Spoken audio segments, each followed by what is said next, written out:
చెప్తున్నారు అవన్నీ 2014 నుంచి ఉన్న వీడియోస్. 2014 నుంచి వాళ్ళు డ్రగ్స్ చేస్తున్నారు. మొన్నటికి మొన్న 150 130 గ్రామ్స్ ఎంతో తీసుకొచ్చి మా ఇంట్లోనే పెట్టాలి అని చాలా ఆడియోస్ వచ్చాయి. మా ఇంట్లో ఎలా పెట్టాలి, ఎలా ఇరికించాలి అని.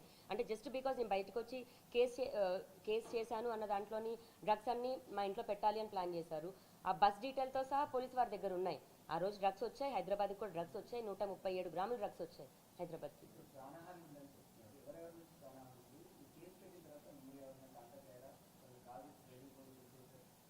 నన్ను బెదిరిస్తున్నారండి, నాకు థ్రెట్ కాల్స్ కూడా వస్తున్నాయి. ఇక్కడితో ఇదంతా నువ్వు ఆపేయి అని అంటున్నారు, లేదా చంపేస్తామని. ఆఖరికి వాళ్ళ ధైర్యం కూడా అదే అండి. రాజ్ తరుణ్ ఉండగా ఈ అమ్మాయి బయటికి రాదు అని. ఎందుకంటే సినిమాకి సంబంధించిన ఒక వ్యక్తి అతను కెరియర్ కోసం లేదా పరువు కోసం ఉంటాడు. అలాంటి వ్యక్తి ఉన్నప్పుడు ఈ అమ్మాయి బయటికి వచ్చి రాదు అని నన్ను ఎంతైతే టార్గెట్ చేశారో, రాజ్ తరుణ్ ఉన్నా కూడా నేను నా కోసం అంతే స్టాండ్ తీసుకొని బయటకు వచ్చి ఫైట్ చేశానండి. అందులో ఇప్పటికీ కూడా కోల్పోయింది నేను, రాజ్ తరుణే. ఎంత ఇదైపోయామో ఈ రోజుకి కూడా జరిగి మొత్తం 7-8 నెలలు వస్తుంది. ఇప్పటికీ కూడా రాజ్ వర్క్ చేసుకోకుండా ఇదయింది. దయచేసి ఇంకా లావణ్య, రాజ్ తరుణ్ ఇది పక్కన పెట్టేసి వీడియోస్ అతను ఎందుకు తీస్తున్నాడు, డ్రగ్స్ ఎందుకు తీస్తున్నాడు, అంత మొత్తంలో అంత క్వాంటిటీ డ్రగ్స్ ఎందుకు తేవాల్సి వస్తుంది అన్నది బయటికి రావాలండి. ఇప్పుడు 4 గ్రామ్స్ ఉన్న డ్రగ్స్ దొరికిన లావణ్య కేసున అమ్మాయిని జైలుకి పంపించారు. మాది 35 గ్రాముల డ్రగ్స్ నన్ను యూజర్గా వేశారు అని అంటున్నారు.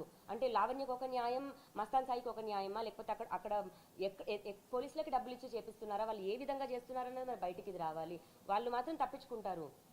4 గ్రాములు మరి లావణ్య ఎక్కడ కొనింది, నేను ఎక్కడ కొన్నాను, లావణ్య మరి 4 గ్రాములు ఏం చేసింది, నేను ఎక్కడ అమ్మాను, మరి నా కస్టమర్స్ ఎవరు, ఇవి ఏమీ ఉండవండి. ఏ సాక్ష్యాలు ఉండవు. నేను ఆ పని చేయలేదు. కానీ నేను శిక్ష అనుభవించి వచ్చాను. జైల్లో 43 రోజులు ఉన్నాను.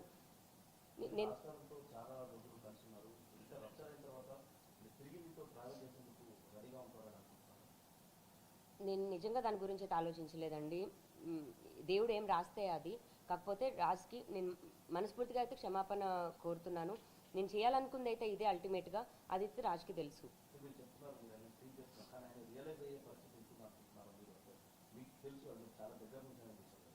ఖచ్చితంగా అండి. అతని మనస్తత్వం అయితే నాకు తెలుసు. కాకపోతే ఈ రోజు కాదేమో, 1 సంవత్సరం పట్టవచ్చు, 10 సంవత్సరాలు పట్టవచ్చు. ఒక రోజు అన్నదైతే మనిషికి ఆలోచన వస్తుంది, మారుతాడు. బట్ ఎప్పటికైనా సరే నా రాజే.